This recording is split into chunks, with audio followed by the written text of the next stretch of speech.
City channel ప్రేక్షకులకు నమస్కారం. City వార్తలకు స్వాగతం. వార్తల వివరాల్లోకి వెళ్లే ముందు హెడ్లైన్స్. రాజధాని మాస్టర్ ప్లాన్ పై రైతులకు అవగాహన సదస్సు. అమరావతిలో అభివృద్ధి వికేంద్రీకరణ జరుగుతుందని సిఆర్డీఏ కమిషనర్ ప్రకటన. మాస్టర్ ప్లాన్ పై సందేహాలు వ్యక్తం చేసిన రైతులు. సబ్ ప్లాన్ అమలుపై అసంతృప్తి వ్యక్తం చేసిన మంత్రి రావెల. పెండింగ్ పనులు పూర్తి చేసి దళిత గిరిజన వాడల్లో అభివృద్ధి చేయాలని అధికారులకు ఆదేశం. సిపిఐ జాతీయ మహాసభల ఏర్పాట్లను పరిశీలించిన రాష్ట్ర కార్యదర్శి రామకృష్ణ. కేంద్ర వైఖరికి నిరసనగా పోరాటాలు ఉధృతం చేస్తామని వెల్లడి.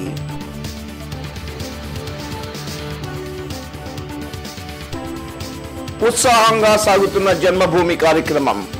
భారీగా వినతులు అందజేస్తున్న ప్రజానీకం. సంక్షేమ పథకాలు పంపిణీ చేస్తున్న నేతలు.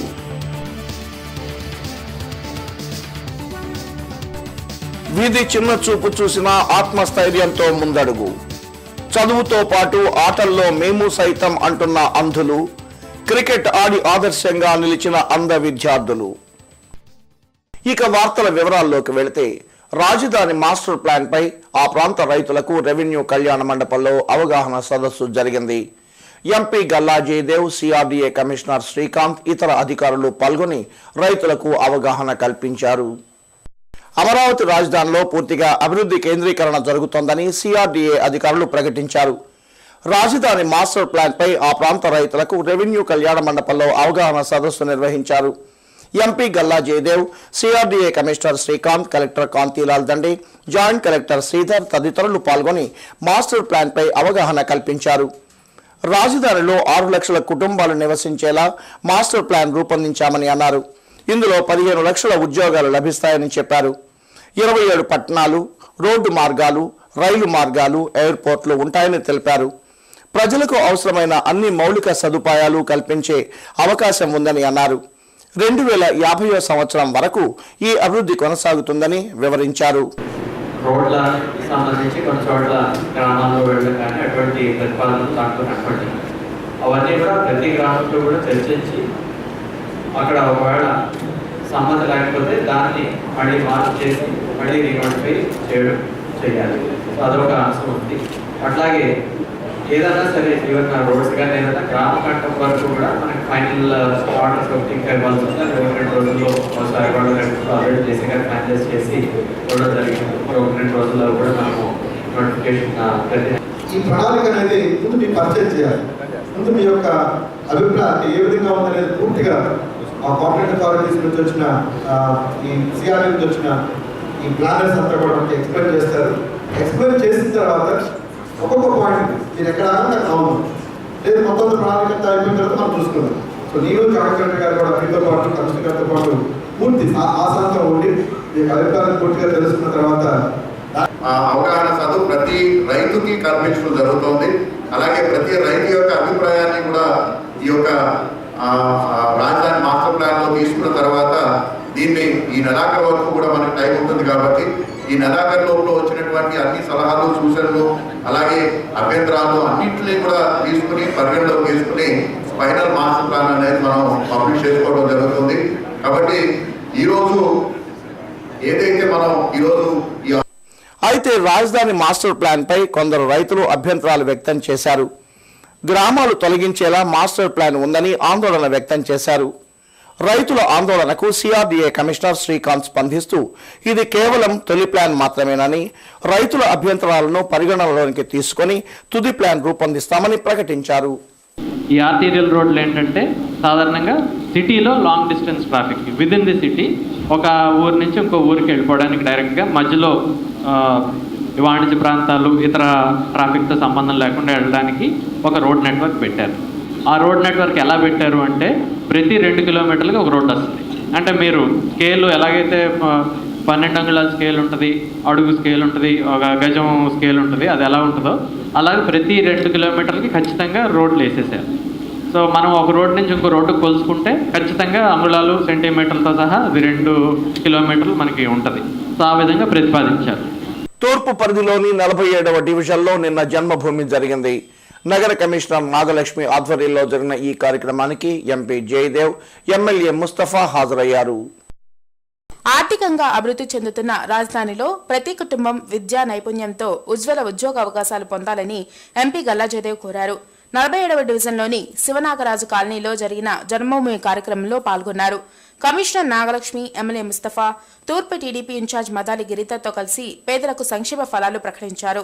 గతంలో దరఖాస్తు చేసుకున్న అందని వారు మరోసారి దరఖాస్తు చేసుకోవాలని సూచించారు. ఈ సందర్భంగా మహిళలను ఉద్దేశించి ఎంపీ గల్లా జయదేవ్ మాట్లాడారు. ప్రతి మహిళ నైపుణ్యం అలవర్చుకోవాలని, పిల్లలను విద్యావంతులను చేసి ఆర్థికంగా పురోగమించాలని ఆకాంక్షించారు. ప్రాజెక్ట్స్ అంటే ఉద్యోగాలంటే ఎకనామిక్ యాక్టివిటీ అంటే మొత్తం ఇక్కడ ఉండే వాళ్ళందరికీ బెనిఫిట్ ఉంటుంది. అందుకని ముందు ముఖ్యంగా మీ పిల్లల్ని బాగా చదివించండి. 2-3 yearsలో వాళ్ళు స్కిల్ డెవలప్మెంట్ అయినా ఎడ్యుకేషన్ అయినా వస్తే అవకాశాలు చాలా ఉంటాయి. దానికి వెళ్ళొచ్చు. లేకపోతే బయట నుంచి వచ్చి వాళ్ళు వచ్చి ఆక్యుపై చేస్తారు. నగర కమిషనర్ నాగలక్ష్మి మాట్లాడుతూ, ఇళ్ల స్థలం ఉండి ఇల్లు కట్టుకోవాలనుకున్న వారు, ఏ ఆధారం లేని వారు ఇళ్ల కోసం జన్మభూమిలో దరఖాస్తు అందచేయవచ్చన్నారు. వచ్చే ఫిబ్రవరి నెల నుంచి మీరు నెలవారీ సరుకులు కూడా తీసుకోవచ్చు. సో అందరూ దయచేసి ఫోటోస్, మీ కుటుంబ సభ్యులు అందరూ కలిసి ఉన్న ఫోటోస్ ని జతపరిస్తే మీకు కార్డ్స్ వెంటనే రావడం జరుగుతుంది. తర్వాత మిగిలిన అప్లికేషన్స్ ఇప్పుడు పెట్టినవి కానీ కొంతమంది మేము ముందు వేరే దాంట్లో పెట్టాం, లేకపోతే జన చైతన్యాల్లో పెట్టాం, మనకు రాలేదనే అప్లికేషన్స్ ని కూడా మాక్సిమం జనవరి 31 లోపు మనం ఎంక్వైరీ చేసి ఇవ్వడానికి ప్రయత్నాలు చేసుకుంటున్నాం. ఎమ్మెల్యే ముస్తఫా మాట్లాడుతూ, జన్మభూమిలో ఏ ఒక్క పేదలకు అన్యాయం జరగకుండా చూడాలన్నారు. మేమందరం వెళ్ళి జన్మభూమి కార్యక్రమం పాల్గొంటే మా పనులు అవుతాయని చెప్పేసి ఆశ వస్తారు. వాళ్ళ ఆశ నిరాశ చేయకుండా మరి వాళ్ళకి ఏమేమి జరగాలన్నీ జరిపించాలని చెప్పేసి అధికారులు కోరుకుంటున్నాం. అలాగే మరీ ముఖ్యంగా మన ఎంపీ గారికి నేను కోరేది ఏంటంటే, అయ్యా మన గుంటూరు ఉంటే నియోజకవర్గంలో మరి ఇప్పటి వరకు మీరు ఏదో నిధులు మరి ఇప్పుడు శాంతించాలని అనుకుంటున్నాను నేను. మరి ఏదైనా మీ నిధుల నుంచి మా నగరానికి మరి కొన్ని అపార్ట్మెంట్స్, ఎందుకంటే కార్యక్రమంలో minority finance corporation chairman Hidayat, TDP నేతలు షౌకత్, చిలక వెంకటస్వామి తదితరులు పాల్గొన్నారు. ఎస్సీ/ఎస్టీ సప్లాన్ అమలులో అధికారులు నిర్లక్ష్యం వీడాలని రాష్ట్ర సాంఘిక సంక్షేమ శాఖ మంత్రి రావెల కిషోర్ బాబు హెచ్చరించారు. సప్లాన్ నిధులు సకాలంలో ఖర్చు చేసి దళిత, గిరిజన హాస్టళ్ల అభివృద్ధి పనులు వేగవంతం చేయాలని మంత్రి ఆదేశించారు. ఎస్సీ/ఎస్టీ సప్లాన్ అమలుపై రాష్ట్ర సాంఘిక సంక్షేమ శాఖ మంత్రి రావెల కిషోర్ బాబు అధికారులతో సమీక్షా సమావేశం నిర్వహించారు. సప్లాన్ నిధుల కేటాయింపు, చేపట్టిన అభివృద్ధి పనులు, పెండింగ్ పనుల గురించి అధికారుల నుండి ఆరా తీశారు. రాష్ట్రంలో సప్లాన్ అమలు ఆశించిన విధంగా లేదని మంత్రి వెల్లడించారు. సాక్షాత్తు తన నియోజకవర్గంలోనే అభివృద్ధి పనులు పూర్తి చేయలేకపోయారని చెప్పారు. అధికారులు నిర్లక్ష్యం వేయాలని సున్నితంగా హెచ్చరించారు. నిధులు సకాలంలో ఖర్చు చేసి ఎస్సీ/ఎస్టీ హాస్టల్లో పెండింగ్ పనులను వేగవంతం చేయాలని రావెల కిషోర్ బాబు ఆదేశించారు. ఇది నా నియోజకవర్గంలోనే ఇంతవరకు టెండర్స్ ఫైనల్స్ కాదు. నేను వెంటబడుతున్నాను. ఈ గ్యాప్ని మనం తగ్గించాలి. ఒకసారి జియో ఇష్యూ చేసిన తర్వాత టెండర్ ప్రాసెస్లో డిలే అయితే దానివల్ల ఏమవుతుందంటే మనం ఖర్చు పెట్టాలనుకున్నటువంటి డబ్బులు ఖర్చు పెట్టలేము.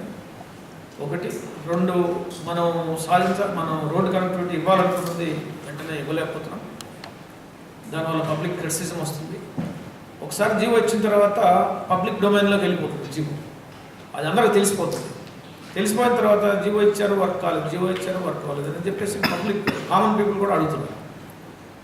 ఆ డిలేని మీరు వేరియస్ స్టేజెస్లో అవాయిడ్ చేయాల్సినటువంటి అవసరం ఉంది. నేను సి గారిని అడిగాను, చాలాసార్లు అడిగాను. సరే రకరకాల రీజన్స్ చెప్పారు.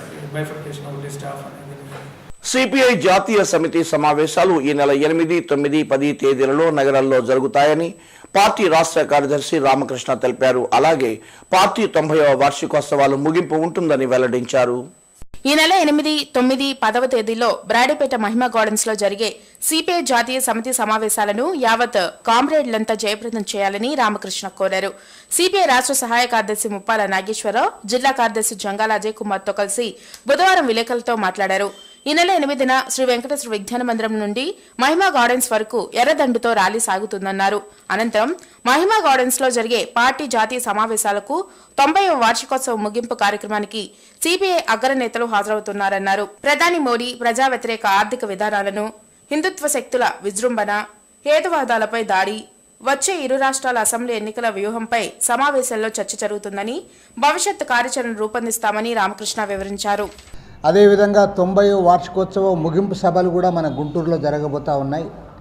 ఈ సందర్భంగా 8, 9, 10 తేదీల్లో గుంటూరు నగరంలో సిపిఐ జాతీయ కౌన్సిల్ సమావేశాలు కూడా నిర్వహిస్తూ ఉన్నాం. ఒక రకంగా చెప్పాలంటే 50 ఏళ్ల కాలంలో బర్ధన్ గారు లేని జాతీయ కౌన్సిల్ సమావేశం ఇది. ఈ సమావేశాలకు కూడా రాజకీయంగా ఎంతో ప్రాధాన్యత ఉంది. ఎందుకంటే కేంద్రంలో నరేంద్ర మోడీ ప్రభుత్వం అధికారం లేకొచ్చి దాదాపు 20 నెలలుగా వస్తూ ఉంది.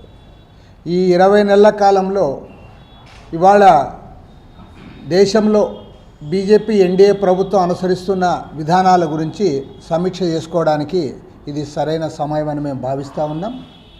ఎందుకంటే ఏమాత్రం కూడా మార్పు లేకుండా గతంలో మన్మోహన్ సింగ్ గారు ఏ ఆర్థిక విధానాలు అయితే అవలంబించాడో అదే ఆర్థిక విధానాలను మోడీ ప్రభుత్వం కూడా ముందుకు తీసుకుపోతూ ఉంది. ఇప్పుడు కొన్ని వాణిజ్య ప్రకటనలు.